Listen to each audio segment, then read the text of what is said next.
ركلة زاوية، الرأسية قادمة والهدف الاتحادي.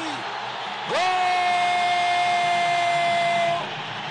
يتقدم الاتحاد بهدف يثير اعجاب وامتاع جمهوره في الدقيقة 59 من المباراة.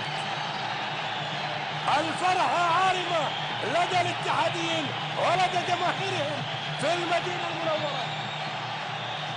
إذا الاتحاد بعد الضغوطات الكبيرة يتقدم على شقيقه الأنصار بهدف لا شيء.